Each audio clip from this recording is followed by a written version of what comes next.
Om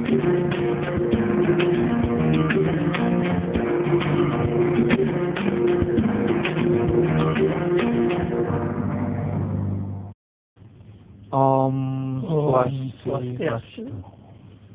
Pemirsa Dewata TV, selamat berjumpa lagi dengan saya Nyoman Wijaya dalam acara yang mudah-mudahan Anda nantikan Pustaka Dewata. Kali ini saya kedatangan seorang tamu yang sangat penting sekali dalam kapasitasnya sebagai seorang filolog yang meneliti sejumlah warisan sejarah yang ada di Bali. Salah satunya adalah Usana Bali. Beliau menyelesaikan pendidikan di Universitas Indonesia, meraih gelar doktor setelah melakukan penelitian yang mendalam mengenai kekawin Usana Bali, karya Dangyang Nirarta. Nah, demi supaya karya itu bisa dibaca oleh publik, kemudian terbitkan oleh Pustaka Larasan, dan barangkali buku ini sudah tidak ada lagi di pasar dan tentu akan memasuki edisi cetakan berikutnya. Sangatlah penting bagi kita untuk mengetahui apa sih sebenarnya relevansi kekawin Usana Bali bagi masyarakat Bali sekarang ini. Namun sebelum itu kita akan ajak beliau berbincang-bincang mengenai betapa suka dukanya di dalam melakukan penelitian yang sangat eksklusif istimewa ini. Prof. Weda, bisa Anda ceritakan bagaimana sih suka duka Anda ketika melakukan penelitian kekawin Usana Bali? Iya, Pak Nyoman, terima kasih. Ya, pemirsa Dewata TV yang juga saya hormati. Masalah penelitian pernaskahan zaman sekarang boleh dikatakan ya sangat langka begitu. Ya. Karena apa? Di samping ya naskah-naskah itu boleh dikatakan yang menggunakan huruf Bali yang sampai saat ini yang menjadi momok bagi katakanlah generasi muda kita. Ya. Namun ya kuncinya adalah senang gitu. Nah, kuncinya kalau sudah kita senang begitu, segala kendala atau permasalahan yang nanti kita hadapi boleh dikatakan ya tidak ada ya hal yang perlu kita risaukan. Nah, kenapa saya katakan demikian? Karena masalah pernaskahan yang diwariskan oleh leluhur kita di Bali itu ribuan, Pak Nyoman. Ini bukan ratusan lagi, ribuan begitu. Bahkan sampai saat ini boleh dikatakan masalah naskah di Bali justru menjadi ya suatu katakanlah yang sering dijadikan acuan itu baik oleh katakanlah para pendeta ya atau sulinggih begitu pemangku maupun ya dalam kehidupan kita sehari-hari. Ya, pertanyaan saya suka dukanya di mana? Sukanya di mana? Dukanya di mana ketika melakukan penelitian ini khususnya? Iya. Tadi saya katakan sukanya itu ya kita bisa menggali. Ya, salah satu warisan dari budaya katakanlah warisan budaya leluhur kita. Dukanya di dalam ya mencari naskah yang memang susah banget ya mencari naskahnya. Itu bukan susah, bukan mencari dan menemukan. Iya itu. Ya. Itu begini, awalnya begini Pak teman saya ya apa itu namanya ya kenapa saya ya meneliti kekawin ini, kawin Usana Bali. Waktu saya ke UI begitu, kebetulan waktu itu adalah Dirjen Kebudayaan Bu Edi, Edi Setiawati, Profesor Dr. Edi Setiawati begitu, dalam tanda kutip begitu menantang saya gitu. Ya, waktu itu sekitar tahun 1993 itu ya orang Bali tidak ada yang ahli di bidang naskahnya gitu. Ya karena apa? Karena kebanyakan naskah-naskah Bali ya diteliti oleh orang Barat yang hanya permukaannya. Di antaranya siapa? Hedi Hensler gitu ya? Hedi Hensler dan lain sebagainya itu kan permukaan aja. Tidak dia apa itu namanya ya masuk ke dalam ajaran-ajaran apa sih yang terkandung di dalam naskah tersebut. Nah, waktu itu Bu Edi ya memberikan saya semacam begitulah katakanlah pengharapan. Pengharapan apa tantangan? Iya, pengharapan tantangan begitu. Yaitu tantangannya begini. Orang Bali tidak ada yang ahli tentang naskahnya. Iya. Apakah Anda percaya bahwa naskah-naskah dari yang teliti oleh orang-orang asing itu sedemikian gitu? Nah, karena itu ya Anda sebagai putra daerah ya saya tantang untuk itu begitu. Tapi begini, saya tidak menginginkan, ya beliau mengatakan saya tidak menginginkan Anda meneliti ya cerita Ramayana maupun Mahabharata beserta carangannya begitu. Karena saya mempunyai suatu katakanlah pandangan pasti di dalam naskah-naskah yang diwariskan di Bali itu ada lokal genius dari yang katakanlah dari Bali itu sendiri. Nah, maka itulah dengan tantangan begitu akhirnya saya ke Gunung Tirtio Pak Nyoman. Begitu di sana mencari naskah yang tidak ada konteks atau kaitannya dengan cerita Ramayana maupun Mahabharata. Nah, begitu saya menemukan naskah ini, itulah kebanggaan, kesenangan, begitu artinya tantangan yang ya katakanlah tadi seperti Pak Nyoman mengatakan itu kesulitan itu sepertinya sirna begitu. Berarti ini secara kebetulan aja. Ya mencari yang khas Bali. Iya. Tetapi akhirnya menemukan yang Bali gitu. Mencari yang khas Bali, akhirnya menemukan gitu. Karena terus terang aja waktu itu Bu Edi menginginkan yang kekawin begitu. Kalau masalah babat, masalah geguritan itu ya tidak masalah di Bali, tetapi yang kekawin begitu. Ini yang boleh dikatakan ya tantangan yang luar biasa waktu itu. Begitu saya menemukan sumringah jadinya.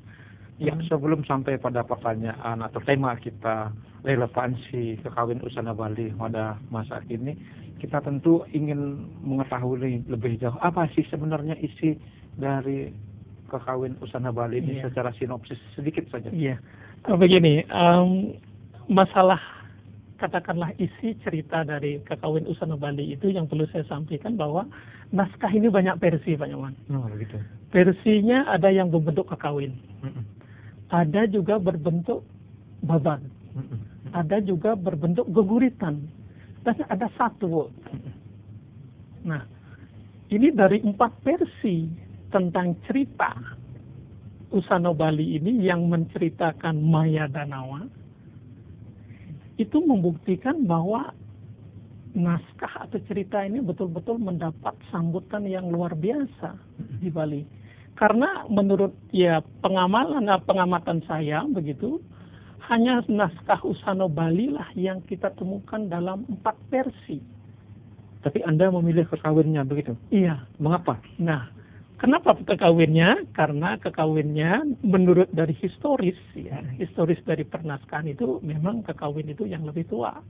Karena apa? Karena naskah geguritan maupun babat itu ya boleh dikatakan ya baru setelah zaman Klungkung abad ke-18. Kalau di sini dari konteks dari cerita yang disampaikan di dalam Usana Bali itu sekitar abad ke-16. Apakah memang ada perbedaan isi antara kekawin dengan geguritan dan itu? Ya, ada Pak Iman. Itu mengenai masalah perbedaan isi ya. Kalau misalnya ya kalau kekawin ini betul-betul gunakan bahasa Jawa kuno. Nah itu isinya bahwa Maya Danawa yang menjadi tokoh di dalam ya kekawin ini justru anak dari Resi Kasyapa dengan Dewi Danung begitu. Di kekawin. Di kekawin. Kalau di yang lain? Di yang lain itu ya sudah tidak siapa Maya Danawa itu begitu muncul begitu bahwa Maya Danawa bertahta di Bedahulu begitu. Yaitu langsung begitu. Makan banyak sekali begitu ada katakanlah pandangan-pandangan masyarakat sering sekali Maya Danawa ini dikontekkan dengan ya Ratna Bumi Banten begitu. Sering sekali dikontekkan ke arah itu padahal ini di dalam kekawin ini sebenarnya yang diinginkan adalah ajaran-ajaran yaitu yang kontekstual relevansinya yang tidak lekang oleh ya zaman begitu. Karena apa? Karena di dalam kekawin itu ajaran-ajaran yang disampaikan oleh pengarangnya penulisnya itu ya sampai saat ini masih sangat relevan dalam kehidupan kita. Nah terutama kebetulan ajaran yang disampaikan itu adalah ajaran-ajaran keagamaan begitu. Jadi yang populer di masyarakat tentu babatnya kan? Ya. Iya, yang populer justru satwa dan babatnya Nah, gitu. berarti Anda ingin menunjukkan kepada publik yang sudah begitu mengakrabi satwa dan babat itu bahwa ada loh yang lebih penting dari itu adalah kekawin Usana Bali. Jadi versi kekawinnya begitu ya. Iya. Jadi versi kekawinnya jauh lebih penting daripada Iya. versi yang ini satwa dan satu babat. Ya, kita bicarakan lebih jauh setelah acara yang satu ini.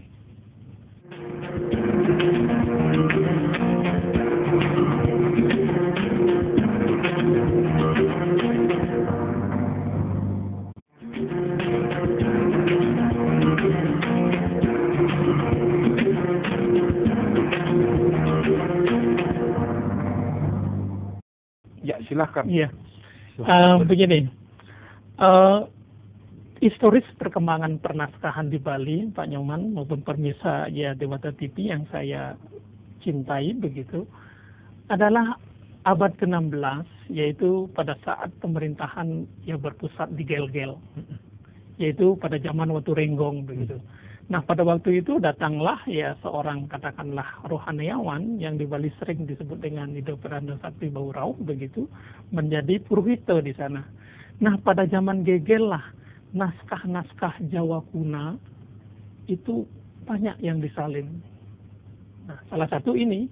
Tapi Anda di dalam buku ini mengatakan naskah ini dibuat oleh beliau dan yang ngerasa justru pada saat tidak sedang menjabat sebagai purohita. Iya, itu. Gimana? Nah, berarti beliau seorang intelektual mandiri. Iya. Apa itu namanya? Setelah beliau menjadi purohita lah beliau memberikan suatu kontribusi agar ya naskah-naskah Jawa kuna itu disalin di Gel-Gel. Nah, berikutnya abad ke-16 di Gel-Gel, begitu pemerintah pusat pemerintahan ya apa itu namanya berpindah ke Klungkung, baru muncul geguritan itu. Nah, jadinya geguritan itu ya tidak lagi menggunakan bahasa Jawa kuna. Justru bahasa Bali Kepara juga masuk dalam ranah geguritan itu di samping bahasa Bali Kawi itu. Makanya geguritan itu merupakan karya geguritan itu menyambut dari naskah-naskah kawin yang telah ada pada zaman Gel-Gel. Nah, begitu zaman Klungkung baru geguritan. Nah, karena geguritan ini bisa dipahami dengan mudah oleh masyarakat, gitu. Nah, jadi yang lebih dikenal itu justru geguritan. Karena dia berbahasa Bali itu. Iya, berbahasa Bali itu. Aksaranya walaupun aksaranya biasa. Iya, aksaranya biasa, begitu begini boleh dikatakan baik. Justru di dalam geguritan itu bahasa Bali Kepara kan. Berarti berakhirnya dominasi aksara Jawa di situ ya? Bukan aksara Jawa begitu karena terus bukan bahasa Jawa. Iya, bahasa Jawa. Nah, boleh dikatakan zaman Gel-Gel itu ya bahasa Jawa kuna masih dominan. Mungkin juga dijadikan bahasa pemerintahan begitu. Namun begitu ke Klungkung sudah bahasa Bali yang jadi dalam berarti proses pembalian itu justru terjadi di masa Klungkung, bukan di masa Gel-Gel. Jawanisasi itu justru di Gel-Gel. Di Gel-Gel begitu. Jawanisasi di Gel-Gel, justru pembalian itu di Klungkung. Berarti salah orang menilai sekarang bahwa Balinisasi itu mulai di zaman Gel-Gel kan? Itu keliru. Keliru karena berdasarkan naskah ini. Berdasarkan naskah-naskah. Tapi ini kan Jawa kuno kan? Iya, bahasanya Jawa kuna, tetapi hurufnya ya Bali. Bali kan huruf Bali. Nah, ini juga perlu saya sampaikan di sini bahwa kita sangat bersyukur Pak Nyoman sebagai katakanlah pewaris budaya di Bali itu, kita diwarisi jenis huruf yang boleh dikatakan sangat begitu apa itu namanya baik sekali. Huruf Bali itu ada huruf danti gitu, yang ono coroko yang dari Jawa itu ano cerke kita itu. Tapi yang digunakan di dalam menulis dalam lontar itu justru huruf solalite begitu. Nah, huruf solalite ini begini Pak Nyoman. Nah, huruf S saja kita 3 punya. Ada se danti, sesago maupun sesapo begitu. Belum berkembangnya, belum demadu, neramat, solalite, semuanya. Ini betul-betul leluhur kita dulu itu boleh dikatakan ya tidak menerima begitu saja yang dari Jawa, tetapi beliau juga sangat kreatif begitu memfungsikan huruf-huruf yang beliau katakanlah buat begitu. Nah, berikutnya ada yang ketiga itu ada huruf mudri itu. Bayangkan itu huruf mudri itu sebagai simbol pengurip-urip itu luar biasa. Tidak kita temukan di suku-suku bangsa lain. Gitu. Sesuai dengan tema kita langsung masuk ke relevansi. Iya. Kira-kira sih ada sih apa sih relevansi dari kekawin Usana Bali ini pada masyarakat kita sekarang? Iya, mengenai masalah relevansi dari kekawin itu ya Pak Nyoman yang bisa saya sampaikan begitu. Nah di dalam kekawin itu tadi sudah saya katakan bahwa banyak ajaran-ajaran di sana. Nah ajaran-ajaran ya di samping ajaran-ajaran keagamaan yang boleh dikatakan yang kita laksanakan sekarang di Bali begitu, juga ada ajaran-ajaran kepemimpinan. Salah satu contohnya seperti tadi ya ini tadi cerita dari Usana Bali ini kan begitu, bahwa Maya Danawa itu adalah anak dari Begawan Kasyapa dengan Dewi Danu.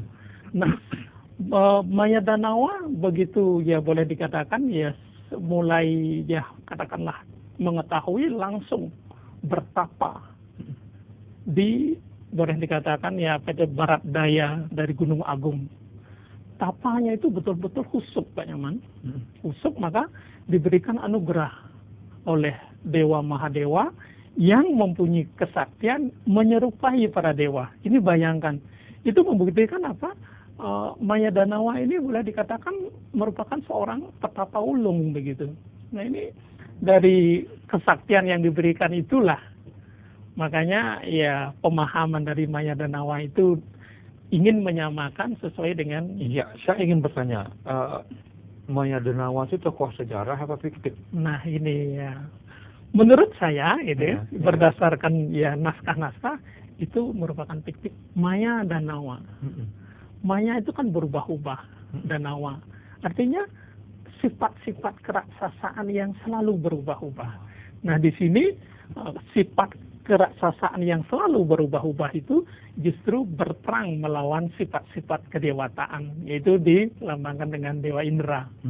Nah artinya dalam pertempuran ini ya antara Maya Danawa dengan Dewa Indra ya jelas ya pertempurannya dahsyat Pak Nyoman. Di sana di naskah itu dikatakanlah diberikan uraikan begitu pertempuran ya mungkin lebih dahsyat dari Mahabharata, apa itu namanya Kurusetra itu.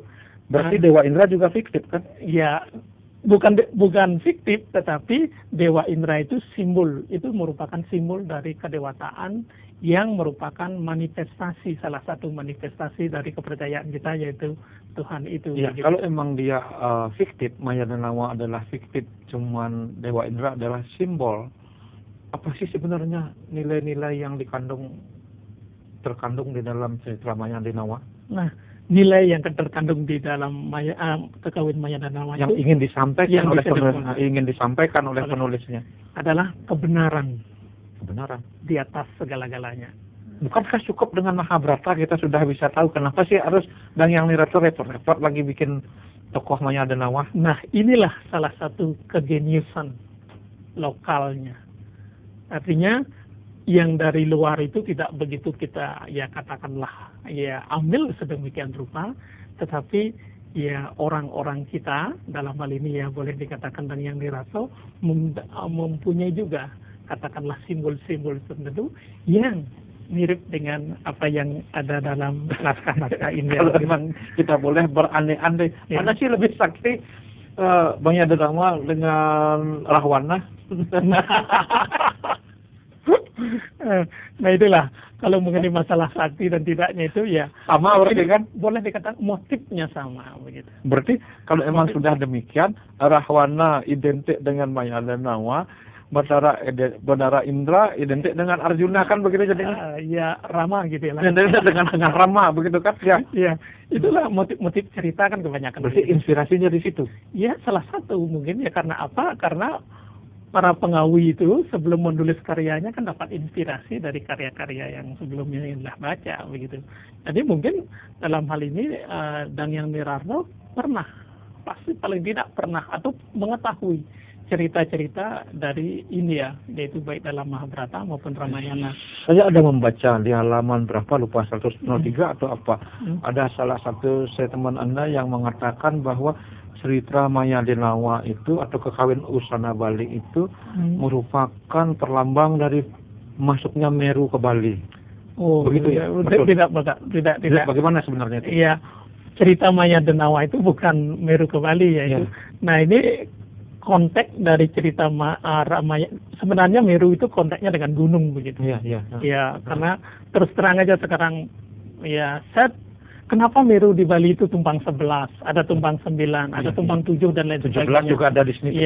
Ya tidak 17 sih tidak ada 7 ada. 7 dan apa itu 9 dan 11. Nah ini kalau yang 7 itu Pak Nyoman kita bisa katakanlah analogikan ya. Sebentar. Kita akan tunggu jawaban Anda setelah acara yang satu ini. Iya.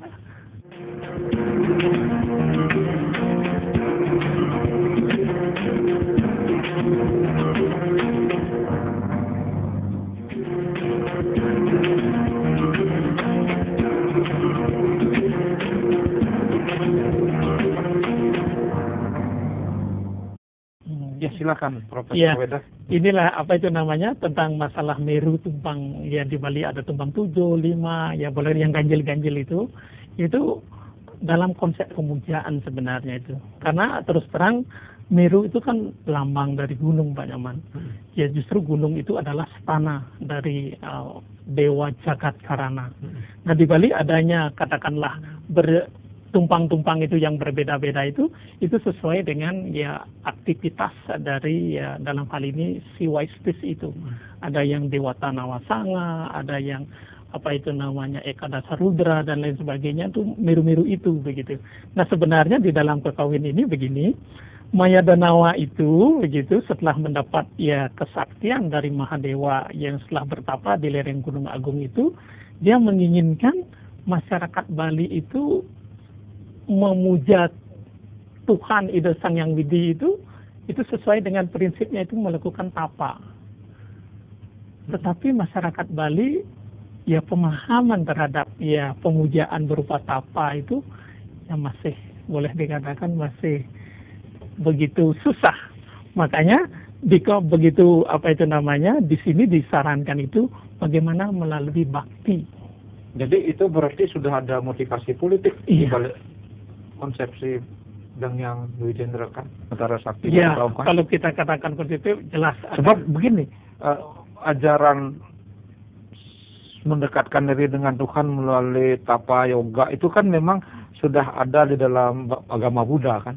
Berarti boleh kalau demikian Kakawin Usana Bali atau cerita Maya Denawa ini adalah sebagai suatu bentuk perlawanan terhadap ajaran agama Buddha. Bagaimana menurut Anda? Iya. Bukan perlawanan Pak Nyoman ya karena di dalam ajaran agama Hindu pun juga ada dalam mendekatkan diri kepada Tuhan Ida Sang Yang Widi itu kan ada catur marga begitu. Ada yang jenana, ada yang raja, ada yang ya apa itu namanya bakti. Nah, kebetulan yang bakti marga ini yang paling mudah dipahami dan dilaksanakan oleh masyarakat Bali yaitu dengan iyadnya itu. Nah kalau kontekkan tadi apa yang dikatakan Pak Nyoman itu berkaitan dengan politik begitu, mungkin salah satu kekawin ini bagaimana agar pemujaan orang-orang Bali kepada Ida Sang Yang Widi dalam hal ini si Waistis itu melalui yadnya itu begitu. Makanya jenana marga, apa itu namanya raja marga maupun apa itu namanya salah satu yaitu dari catur marga itu, makanya yang paling mudah diterima adalah bakti marga itu dengan. Anda betul-betul yakin ini karyanya Yang Nirasa? Nah, dari Manggala, dari Kakawin ini ya, di dalam Kakawin itu ada yang disebut dengan Manggala, Pak Nyoman, yaitu Manggala itu karya ini dipersembahkan kepada siapa? Dalam Manggala. Sebab begini, kalau memang benar ini karya Yang Nirasa, perlawanan dengan teori-teori beliau mengenai cara bersembahyang, karena beliau juga tidak sepenuhnya mengajarkan orang untuk melalui ritual. Karena ada kalanya di dalam Lontar Dharma Sunia disebutkan bahwa beliau juga mengajarkan ritual bukan yang utama, ada juga yoga, kendalikan sabda, bayu, idap, jalan juga untuk mencapai surga. Ya pokoknya berarti kan kenapa beliau memberikan sesuatu yang berlawanan? Ya, ini mungkin dari kalau konteks itu mungkin pada daerah-daerah tertentu Mungkin beliau melakukan hal seperti itu karena apa? Karena perjalanan dari Dangyang Nirarta, begitu dari Jawa ke Bali, langsung ke Lombok, Sumbawa. Mungkin di Lombok dan Sumbawa, beliau katakanlah memberikan suatu pengajaran-ajaran yang sesuai dengan sikon.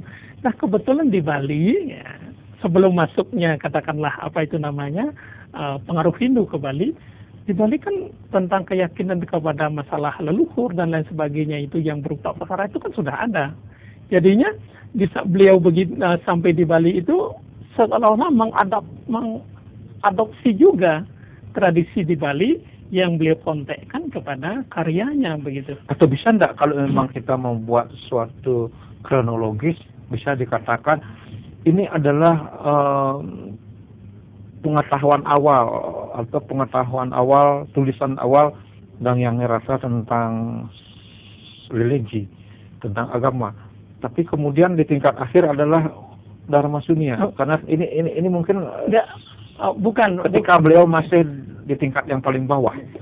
Karena gini, Dharma Sunya itu sebenarnya bukan karya beliau begitu. Oh, begitu itu ya?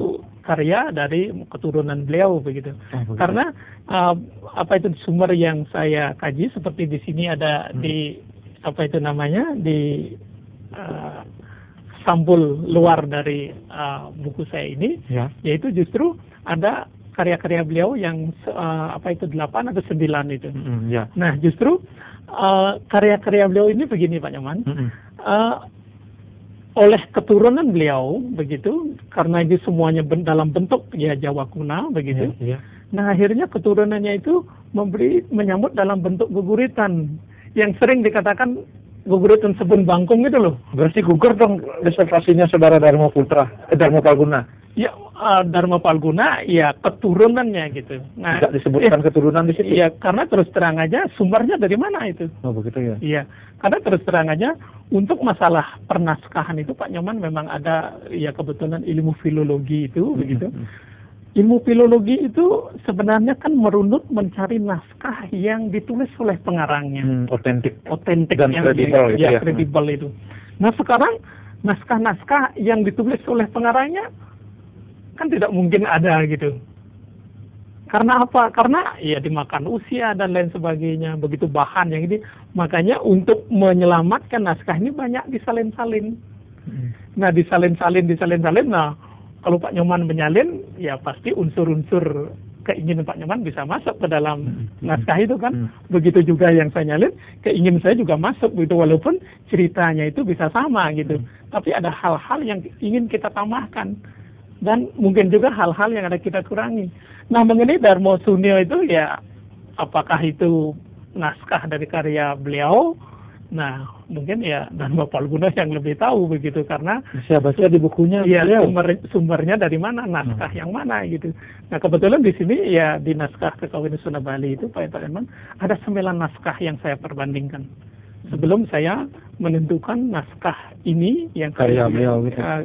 jadikan katakanlah sumber penelitian, menunjukkan bahwa ini memang ambek Nirarta. Ya, kenapa saya tanyakan seperti itu? Karena saya tertarik dengan statement Anda di dalam buku ini yang menyatakan bahwa karya itu dibuat pada saat beliau belum menjabat sebagai Purohito, hanya untuk menghibur hati yang lara karena pergi dari Jawa. Nah, berarti itu statement itu adalah beliau orang bebas, orang mandiri di tahap awal, karena pada akhirnya beliau juga adalah menjadi Purohito. Raja Gelgel begitu ya. Jadi saya coba asumsi, mungkin aja ini pengetahuan dasar yang kemudian mengalami perubahan dalam Dharma Sunya. Bisa jadi Pak Nyoman, karena apa? Karena begitu ya beliau sebelum ke Gegel itu beliau kan peseraman beliau, geria beliau kan di Mas gitu. Sebelum Raja Gegel tahu bahwa beliau itu merupakan ya seorang maharsi yang dalam tanda petik begitu sakti, begitu beliau dulu bergeria atau bertempat tinggal di Mas. Nah, saya di sana di dalam naskah itu ya saya memberikan statement bahwa karya ini mungkin ditulis di Mas, di desa Mas. Karena apa? Karena di sana dilukiskan dengan ya apa itu namanya sungai yang mengalir demikian begitu jernih dan lain sebagainya, tumbuh-tumbuhnya yang begitu rindang dan lain sebagainya. Itu yang menjadi inspirasi dari pengarang begitu. Nah, setelah beliau di Mas lah Benih Somas itu menjadi, ya ingin menjadi apa itu namanya, Sulingge. Beliau ya Pertama ingin menjadi muridnya dulu. Iya, muridnya dulu, begitu di Diksel. Nah, baru setelah Diksel ini baru terdengar di Gel-Gel. Nah, utusan Raja Gegel justru mau mohon agar itu dengan Nirarto ya ke Gegel, tapi ya utusan itu juga berguru kepada beliau begitu. Bentar dulu, apakah Anda berani mengatakan bahwa karena Raja membaca Usana Bali, kemudian beliau tertarik kepada Dayang Nirarto? Berani nggak kira-kira berspekulasi? Begitu. Ya, sebenarnya terus terang aja nih Pak Nyoman, ya tertarik itu boleh dikatakan ya mungkin orang tertarik itu ya karena membaca karyanya, mungkin juga karena mendengar ya katakanlah kebijaksanaan. Sama seperti Pak Nyoman, begitu orang menarik pada Pak Nyoman karena apa kan karyanya kita tunggu nanti gitu. Setelah yang satu ini.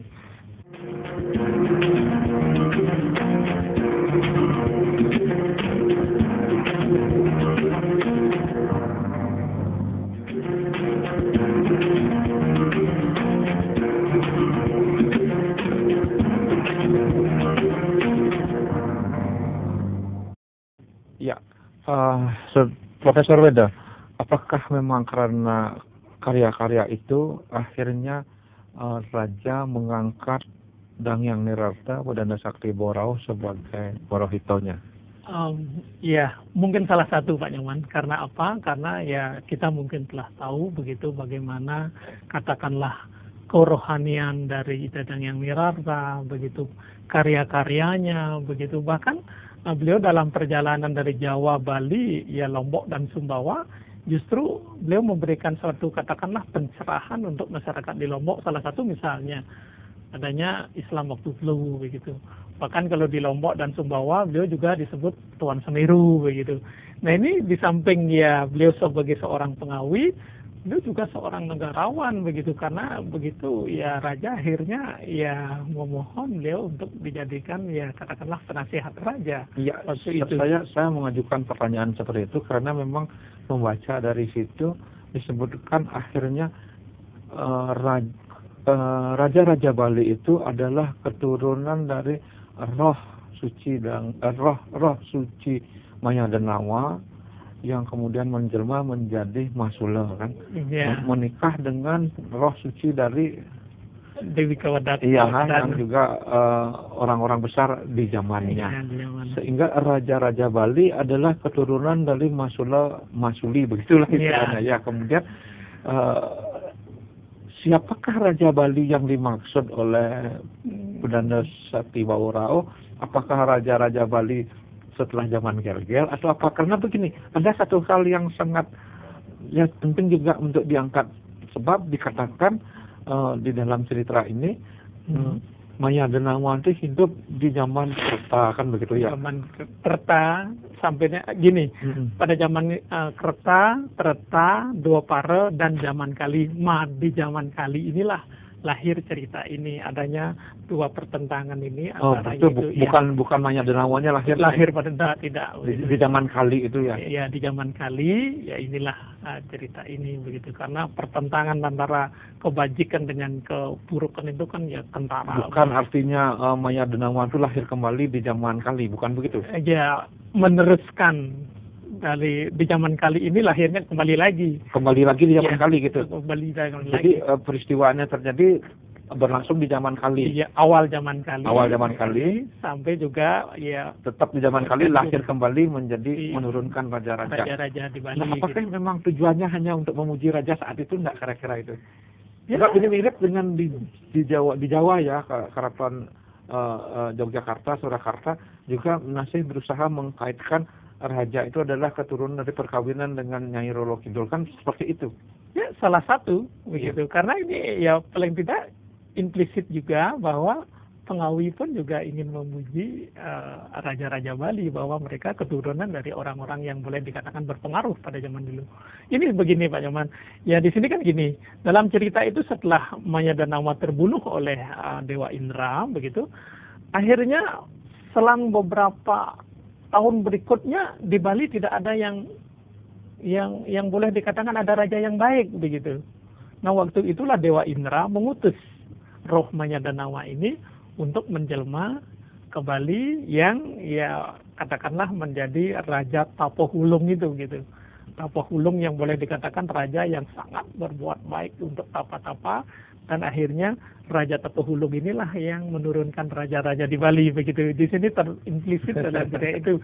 Nah mungkin karena adanya itu, mungkin begitu salah satu karya ini juga untuk ya paling tidak begitu raja gitu ya, bahwa pemujian gitu begitu. Karena pada umumnya seperti di zaman ya Kediri begitu, misalnya seperti ya Raja Kediri begitu, seperti apa itu namanya Erlangga kan juga dipuji oleh ya pengawi-pengawi pada zaman itu yang dikatakan keturunan Wisnu dan lain sebagainya gitu. Sebab begini Profesor Rida, kalau misalnya kita melihat raja-raja di Bali, ketika raja di Bali, kerajaan di Bali berada di bawah kekuasaan keturunan Sri Krishna Kepakisan, memang kita masih melihat generasi keturunan beliau sampai Raja Gelgel, bahkan yang terakhir ketika perang Gelgel melawan Belanda terakhir. Terlihat jelas sekali genealoginya. Jika itu yang dimaksud, boleh jadi benar apa yang disampaikan oleh beliau dan yang Niratna Perdana Sakti Borau. Tetapi jika yang dimaksud adalah raja-raja Bali sebelum itu, ketika dimulai dari abad ke-8, generasinya tidak pernah linear begitu, selalu saling berganti begitu. Jadi paling tidak tiga rejim yang ada di zaman itu. Di zaman itu. Yang mana kira-kira yang dimaksud oleh beliau ini, kalau Profesor Reda sebagai peneliti? Nah, kira-kira yang mana? Nah ini khusus untuk penelitian itu kan kaitannya dengan ilmu sejarah Pak Nyoman. Iya. Tapi karena saya kan ilmu sastranya begitu. Nah ini karena konteks kesejarahan begitu dengan sastra itu ya memang agak berbeda. Ya. Tapi walaupun begitu dari ilmu sejarah bisa mengambil ya katakanlah sumber-sumber dari naskah begitu. Nah, terutama naskah-naskah babat begitu. Kan itu juga dipakai sebagai ya dasar dari ilmu sejarah begitu. Tapi kalau kami dikatakanlah ilmu susastra begitu, ya boleh dikatakan ya memang ada hubungannya tapi tidak ansih begitu. Bahwa seperti apa yang ya Pak ya Wijaya katakan tadi, bahwa apa yang dimaksud dalam ya naskah ini, apakah raja-raja keturunan dari ini, nah itu orang sejarah yang lebih tahu begitu. Tapi kalau memang raja-raja keturunan Sri Krishna Kepakisan, terus sampai raja terakhir Kelungkung adalah keturunan Manyodanamo, apa beliau tidak marah nanti? Nah itu orang sejarah yang lebih tahu. Bahkan terus terang aja di sini ya di dalam ya pengetahuan masyarakat kan sering sekali begitu. Yeah. Manyodanamo dikontekkan dengan Raja Bumi Banten begitu. Nah, masalah itu ya mungkin ya teman dari ya pakar-pakar sejarah yang lebih tahu. Kalau begitu terlalu dekat beliau nemites kembali. Ya itulah itu kan. Sebab begini, Raja Bali terakhir jatuh tahun 1334 ya, 1350 kemudian baru ada raja berikutnya. Ya. Tetapi cepat sekali banyak dinamo lagi. Nah itulah makanya sastra berbeda dengan sejarah. Ya, kalau memang disebutkan bahwa raja-raja sebelumnya jadi abad ke-8 juga tidak benar ini. Iya, ini namanya karya, itulah hal yang konteksnya dengan karya sastra dengan karya sejarah. Kalau sejarah ya fakta. Tapi kalau dalam sejarah di dalam sastra ya terjadi katakanlah persepsi yang ya sesuailah dengan pemahaman begitu. Ya, saya ada mengutip di sini halaman 47 disebutkan tradisi pemujaan para dewa yang tidak lagi menggunakan patung atau arca melainkan meru seperti terungkap dalam KUB jadi pupuh 19 dan pupuh 12 itu memang beliau dan yang Dwi Jendra, Perdana Sakti Rauh, Babu Rauh yang mengerjakan seperti itu, atau Profesor Wendel, karena terutama pada pemujaan para dewa yang tidak lagi menggunakan patung. Nah itu gini, ternyata di Bali begitu pada masa itu tidak lagi menggunakan ya katakanlah atribut masalah patung-patung itu seperti pada di Jawa.